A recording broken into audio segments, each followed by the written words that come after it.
மக்கள் அனைவருக்கும் வணக்கம். முன்னாள் முதலமைச்சர் அம்மையார் ஜெயலலிதா அவர்கள் மாதிரியே விஜய் அவர்களும் அதிரடி ஆக்ஷன்ல இறங்கிட்டாரு. உதயநிதி ஸ்டாலினை கைது பண்ணிருக்கிறாரு தமிழக முதலமைச்சர். கைது பண்ண சொல்லி உத்தரவு போட்டாச்சு, அரெஸ்டும் பண்ணியாச்சு. பெரிய கலவரம் நடந்துகிட்டு இருக்கு தமிழ்நாட்டுல. யாருமே எதிர்பார்க்கலங்க. ஏன் அப்படின்னா, உதயநிதி ஸ்டாலினை கைது பண்ணும் அளவுக்கு விஜய் அவர்களுக்கு தைரியம் இருக்காது அப்படின்னு திமுக காரங்களாம் நினைச்சிட்டு இருந்தாங்க. புதுசா வந்த கவர்மெண்ட் நமக்கெல்லாம் பயப்படுவாங்க, அதனால நம்ம இஷ்டத்துக்கு என்ன வேணாலும் பேசலாம் அப்படின்னு திமுக காரங்க இப்ப வாய்க்கு வந்ததெல்லாம் பேசிட்டு இருக்காங்க. சோ அதன்படிதான் உதயநிதி ஸ்டாலினும் நம்ம பின்னாடிதான் கூட்டம் இருக்கே, நிறைய பேர் இருக்காங்களே, நம்ம என்ன வேணாலும் பேசலாம் அப்படின்னு அவரும் பேசிட்டாரு. ஆனா கைது பண்ணுவாங்க அப்படின்னு உதயநிதி ஸ்டாலினே நினைச்சிருக்க மாட்டாரு. இப்ப விஜய் அவர்கள் முதலமைச்சர் ஆன உடனே என்ன பண்ணாரு, நேரா ஸ்டாலின் அவர்களோட வீட்டுக்கு போனாரு. அங்க ஸ்டாலினை பார்த்தாரு, உதயநிதி ஸ்டாலினை பார்த்தாரு, எல்லாருக்கும் மரியாதை செலுத்தினாரு. சோ நட்போட எல்லார்கிட்டயும் பேசிட்டு வந்துட்டாரு. சோ அதெல்லாம் வச்சுக்கிட்டு இவங்க திமுக காரங்க, திமுக குடும்பம் இவங்க என்ன நினைச்சிட்டாங்க, இவர் நமக்கு அடங்கிட்டாரு, நமக்கு அடங்கி போனதுனால நம்ம என்ன வேணாலும் பண்ணலாம், எப்படி வேணாலும் பேசலாம், நமக்கு அடங்கி இவர் ஒடுங்கி இருப்பாரு அப்படின்னு இவங்க எதிர்பார்த்தாங்க. சோ அந்த எதிர்பார்ப்பு இப்ப பூர்த்தி ஆகல, அதுதான் உண்மை. இப்போ திடீர்னு பாத்தீங்கன்னா ஜெயலலிதா பாணியில அதிரடி ஆக்ஷன்ல இறங்கிட்டாரு. சரி, இப்ப உதயநிதி ஸ்டாலின் அவர்கள் இந்த மாதிரி எல்லாம் பேசினாரு. திமுக காரங்க ஒரு பக்கம் பேசுறாங்க, இன்னொரு பக்கம் தாவேகாவினர் பேசுறாங்க, திமுகவுக்கு எதிர்ப்பு தெரிவிச்சு. இப்போ திமுக காரங்க என்ன சொல்றாங்க அப்படின்னா, எங்க தலைவர் பேசினது கருத்து சுதந்திரம் அப்படின்றாங்க. எனக்கு புரியவே இல்லை, அது என்ன கருத்து சுதந்திரம்? இப்போ ஒருத்தரை திட்டலாம், தப்பு இல்ல, ஏதோ நாயே பேயே பொறுக்கி சனிய அப்படின்னு ஏதோ ஒரு 4-5 வார்த்தையை போட்டு நீ பொது வெளியில யாருக்கும் காது கூசாத அளவுக்கு சில வார்த்தைகள்லாம் இருக்கு, அந்த மாதிரி நீ திட்டிட்டு போயிடலாம் நார்மலா. ஆனா இந்த அளவுக்கு டீப்பா போயிட்டு ஒரு ஆபாசமா எல்லாரும் பேசுறதுக்கே தயங்குற சில வார்த்தைகளை பொது மேடையில பெண்கள் முன்னிலையில இப்படி ஒரு கட்சியினுடைய தலைவரா இருக்கக்கூடியவர், எதிர்கால தலைவர், அவரை அடுத்து முதலமைச்சர் கேண்டிடேட்னு சொல்லிட்டு இருக்காங்க. அப்படிப்பட்ட ஒரு நபர் இந்த மாதிரி பேசலாமா? நார்மலா நாயே பேய பொறுக்கி அப்படின்னா அது பெரிய இதா தெரியாது, சரிங்களா? பட் இந்த அளவுக்கு ரொம்ப ஆபாசமாலாம் பண்ணக்கூடாது. ஆனா இந்த திமுக குடும்பத்திடமிருந்து நல்ல வார்த்தைகள் வந்தா நாம் ஆச்சரியப்படணும். ஏற்கனவே இவங்க அப்பா தாத்தா எல்லாருமே எப்படி பேசியிருந்தாங்க அப்படிங்கிறது நமக்கே நல்லா தெரியும். இந்திரா காந்தி அவர்களை கல்லால அடிச்சுட்டு தலையில ரத்தம் வந்தப்போ அது தலையில வந்த ரத்தம் இல்ல, அது கல்லால அடிச்சதால வந்த ரத்தம் இல்ல, அது மாதவிடாய் ரத்தம்னு கொச்சையா பேசினவர் தான் இந்த கருணாநிதி, சரிங்களா? திமுகவோட வரலாறே இதுதான். பெண்களை சுத்தமா மதிக்கவே மாட்டாங்க, மிகவும் கேவலமா நடத்துவாங்க, பெண்களை கீழ்த்தரமா பேசுவாங்க. சட்டசபையில ஜெயலலிதா அவர்களோட புடவையை கிழிச்சவங்க தான் இந்த திமுக கூட்டம். இந்த கூட்டம் இப்படி பேசுறதுல எந்த ஆச்சரியமும் இல்லைங்க. இந்த கூட்டம் இப்படித்தான் பேசும், அந்த குடும்பமே அப்படித்தான் பேசும், சரிங்களா? அது பரம்பரை புத்தி அப்படிதான் இருக்கும், அதுல எந்த மாற்று கருத்தும் இல்ல. ஆனா விஜய் அவர்கள் எடுத்த இந்த நடவடிக்கை உண்மையிலேயே பாராட்டத்தக்கது. இன்னும் சில பேர் சொல்றாங்க, இப்ப விஜய் அவர்களோட மனைவி சங்கீதா அவர்களை நிறைய பேர் தப்பா விமர்சனம் பண்ணாங்க, ஆனா விஜய் அவர்கள் எதுவுமே செய்யலையே அப்படின்லாம் சொல்லிட்டு இருக்காங்க. அதாவது விஜய் அவர்கள் முதலமைச்சர் ஆவறதுக்கு முன்னால அவர் பிரச்சாரம் பண்ணிட்டு இருக்கும் பொழுது அந்த நேரத்துல சங்கீதா அவர்களை பற்றி நிறைய பேர் தப்பா பேசினாங்க. ஆனா இப்ப அவர் முதலமைச்சர் ஆன பிறகு யாரும் அவரை பத்தி தப்பா பேசல. இதற்கு பிறகு யாராவது பேசினா நிச்சயமா விஜய் அவர்கள் நடவடிக்கை எடுப்பாரு அப்படிங்கிறது எனக்கும் நல்லா தெரியும். ஏன் அப்படின்னா, என்னதான் கருத்து வேறுபாடுகள் இருந்தாலும் மனைவியை சில விஷயங்கள் எல்லாம் விட்டு கொடுக்க மாட்டாங்க. அதன்படி இப்ப இவங்க த்ரிஷாவை பத்தி பேசியிருந்தாலும் சரி, இல்ல வேற எந்த பெண்ணை பத்தி பேசியிருந்தாலும் சரி, இல்ல கட்சியில் இருக்கக்கூடிய பெண் அமைச்சர்கள், எம்எல்ஏக்கள், பெண் நிர்வாகிகள் இவங்களை பத்தி பேசியிருந்தாலும் நிச்சயமா விஜய் அவர்கள் நடவடிக்கை எடுத்திருப்பாரு அப்படின்னு தான் எனக்கு தோணுது.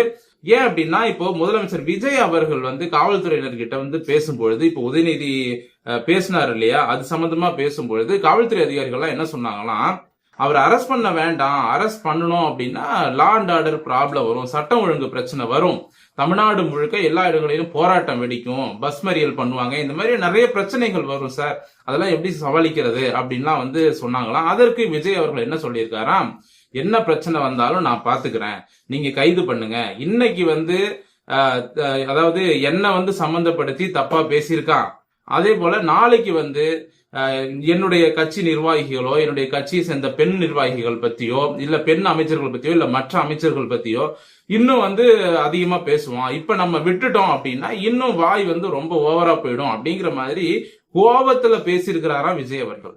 எப்படி இப்படி பேசலாம், நம்ம அவங்க கிட்ட மரியாதையா தானே நடந்துகிட்டோம், நம்ம சிஎம் ஆன உடனே நேரா அவங்க வீட்டுல எல்லாம் போய் பார்த்து மரியாதை நிமித்தமா பேசிட்டு தானே வந்தோம், எப்படி இப்படி அநாகரிகமா இவங்களால பேச முடியுது அப்படின்னு ரொம்ப கொதிச்சு போயிருக்கிறாராம் நம்ம முதலமைச்சர் விஜய் அவர்கள். உண்மையிலே இதை எதிர்பார்க்கலங்க. ஏன் அப்படின்னா அரசியல் தான், ஆனா பேசுறதுக்குன்னு ஒரு சில நாகரிகம் இருக்கு. அதை நாம கொஞ்சம் ஃபாலோ பண்ணணும். பட் இதுல என்னன்னா, இப்ப விஜய் அவர்கள் எதிர்பார்த்திருக்க மாட்டாரு, என்ன உதய் இப்படி பேசுவாரா அப்படின்னு அவர் எதிர்பார்த்திருக்க மாட்டாரு. இப்ப இந்த சிவாஜி கிருஷ்ணமூர்த்தி மாதிரியான ஆட்களோ இல்ல இன்னும் நிறைய திமுகவுல சில கழிச்சடைகள்லாம் இருக்கு, அந்த மாதிரியான கழிச்சடைகள் பேசுறதெல்லாம் சரி இந்த ஆளா இப்படிதான்ப்பா பேசுவான் அப்படிங்கறத நம்மளே ஈஸியா சொல்லிடலாம், அவன் இப்படிதான்ப்பா பேசுவான் அப்படின்னு விட்டுறலாம். ஆனா இப்ப உதயநிதி இந்த மாதிரி பேசுவாரு அப்படிங்கறத முதலமைச்சரே எதிர்பார்த்திருக்க மாட்டாங்க. ஏன் அவங்க வீட்டுல அவங்க மனைவியை கூட எதிர்பார்த்திருக்க மாட்டாங்க அப்படிங்கறது என்னுடைய கருத்து. இப்படி இருக்கும் பொழுதுதான் இப்ப இவர் இந்த மாதிரி தேவையில்லாம தொண்டர்கள் உசுப்பேத்தி விட்டோடனே அந்த ஆரவாரத்துல இவரும் ஏதோ 4 வார்த்தையை விட்டுட்டாரு. இப்ப என்னடான்னா பாத்ரூம் போனாருங்க, காலை கடனுக்கு பாத்ரூம்ல போய் உக்காந்தவரை அங்க கூட போக விடாம அப்படியே தூக்கிட்டு போயிட்டாங்க. சாப்பிட்டாரா என்னன்னு கூட தெரியல. நேரா தஞ்சாவூர் கூட்டு போயிட்டாங்க. கிட்டத்தட்ட ஒரு 6 மணி நேரத்துக்கு மேல டிராவல். சோறு கூட கொடுக்கல. வழி எங்கும் பாத்தீங்கன்னா திமுக காரனுங்க பிஸ்கட் வாங்கிட்டு கொடுக்குறானுங்க, டீ வாங்கிட்டு ஜன்னல் வழியா கொடுக்குறானுங்க. இந்த மாதிரி கைது பண்ணவங்களுக்கு வெளியில இருந்து ஃபுட்டு கொடுக்க கூடாது அப்படிங்கிற ரூல்ஸ் கூட நம்ம ஆட்களுக்கு தெரியல, நம்ம திமுக காரங்களுக்கு தெரியல. ஆக மொத்தம் இப்ப அரெஸ்ட் பண்ணி தஞ்சாவூர்லாம் கூட்டு போயிட்டாங்க. இப்ப என்னன்னா அவர் ரிலீஸ் பண்ண போறாங்க அப்படின்னு சொல்லிட்டு இருக்காங்க. இப்ப ரெக்கார்ட் பண்ண வரைக்கும் பாத்தீங்கன்னா ரிலீஸ் பண்ணல. பட் இதுக்கப்புறம் ரிலீஸ் பண்ணுவாங்களா அப்படிங்கிறது எனக்கு தெரியல. ஆனா ரிலீஸ் பண்றதுக்கு தான் அதிக வாய்ப்பு இருக்கு. ஏன்னா சட்டம் ஒழுங்கு பிரச்சனை இன்னும் பெருசாயிடும் அப்படின்லாம் நிறைய பேர் சொல்றாங்க. ஆனா 9 பிரிவுகளின் கீழ் வழக்கு பதிவு பண்ணிருக்காங்க. அப்ப 9 பிரிவுகள் அப்படின்னா அதுல பாத்தீங்கன்னா எந்த அளவிற்கு தண்டனைகள்லாம் வருமா? இப்ப 9 ஒரு பிரிவு 2 பிரிவு அப்படின்னா அதுல ஈஸியா வெளியில எல்லாம் வந்துடலாங்க, அந்த கேஸையே கூட இழுத்து மூட வச்சிடலாம். பட் 9 பிரிவுல வழக்கு போட்டிருக்காங்க. இதை எப்படி திமுக சமாளிப்பாங்க? இல்ல திமுகவுக்கு பின்னால இருந்து வேற யார் ஆதரவு கொடுக்க போறா? யாருமே ஆதரவு கொடுக்க போறது இல்ல. அதிமுக ஆதரவு கொடுக்குமா அப்படிங்கிறது தெரியல. ஆனா எடப்பாடி பழனிசாமி அவர்களோட பேச்ச பார்த்தா உதயநிதிக்கு அவர் ஆதரவா இருக்கிற மாதிரி தான் தெரியுது. எடப்பாடி பழனிசாமி அவர்கள் என்ன சொல்றாரு, உதயநிதி பேசுனது தப்பான வார்த்தை தான், அவர் பேசியிருக்க கூடாது, இந்த மாதிரி தரம் தாழ்த்து பேசுவது அவங்க குடும்பத்துக்கு புதுசு இல்ல. ஆனா அதே நேரத்துல நாளைக்கு பட்ஜெட் தாக்கல் பண்ண போறாங்க. பட்ஜெட் தாக்கல் பண்ண போற இந்த நேரத்துல எதிர்கட்சி தலைவரை முதலமைச்சர் கைது பண்ணலாமா?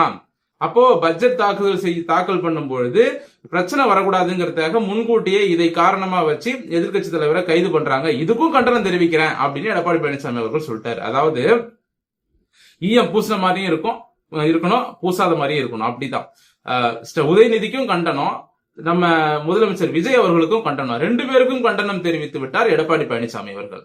சரி, இப்ப இதுல இன்னொரு ட்விஸ்ட் என்ன அப்படின்னா, நம்ம நிவேதா பேத்துராஜ் அவர்கள் அவங்க ஒரு திருக்குறளை மேற்கோள் காட்டி போட்டிருக்கிறாங்க. அந்த திருக்குறள் பாத்தீங்கன்னா உதயநிதியை குறிச்சுதான் அவங்க போட்டிருக்கிறாங்க. சரிங்களா? அப்போ நிவேதா பேத்துராஜ் அவங்களுக்கே தெரியுது என்ன உதயநிதி இப்படி எல்லாம் பேசிடக் கூடாதுன்னு. சோ இதன் மூலமா நான் என்ன சொல்றேன் அப்படின்னா, உதயநிதி அவர்கள் கிட்ட அதிகாரம் இருந்தது, அது வரைக்கும் நிவேதா பேத்துராஜ் எதுவுமே பேசல. இப்ப அவர் கையில இருந்து அதிகாரம் போயிடுச்சு, உடனே நிவேதா அவர்கள் உதயநிதிக்கு எதிராகவே ட்வீட் போடுற அளவுக்கு வந்துட்டாங்க. இப்ப நிறைய மாதர் சங்கம்லாம் இருந்தாங்கல்ல. இப்ப பாத்தீங்கன்னா திமுக ஆட்சியில இருக்கும்போது நிறைய மகளிர் சங்கம் இருக்கும்.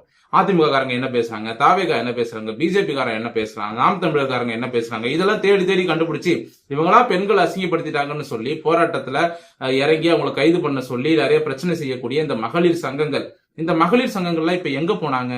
ஏன் உதயநிதியை எதிர்த்து ஒரு மகளிர் சங்கம் கூட வாய் திறக்கல?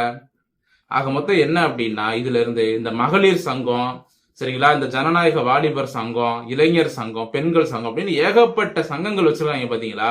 இது எல்லாம் பாத்தீங்கன்னா இந்த திமுகவோட ஏஜென்ட்ஸ், கைக்கூலிகள்.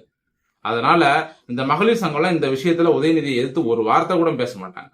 நான் என்ன சொல்றேன், முதலமைச்சர் விஜய் அவர்களுக்கு முதல்ல இந்த கவர்மெண்ட் சிஸ்டம் இருக்கு இல்லையா, இதுல திமுக ஆதரவு ஆட்கள் நிறைய பேர் உள்ள இருக்காங்க, அவங்களெல்லாம் தூக்கி வெளியே போடுங்க. அப்படி தூக்கி வெளியில போட்டாதான் இதுக்கப்புறம் தமிழ்நாடு சுத்தமாகும். திமுக ஃபியூச்சர்ல ஜெயிக்கவும் ஜெயிக்காது. திமுகவை தோக்கடிக்கணும் அப்படின்னா இந்த கவர்மெண்ட் சிஸ்டம்ல இருக்கக்கூடிய திமுக ஜால்ராக்களை தூக்கி வெளியில போடணும்.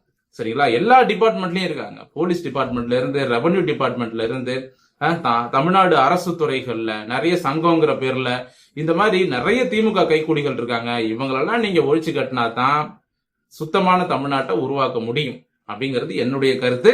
இந்த பதிவுத்துடன் முடிவடைகிறது. மீண்டும் அடுத்த நல்ல பதிவோடு உங்களை வந்து சந்திக்கிறேன். நன்றி, வணக்கம்.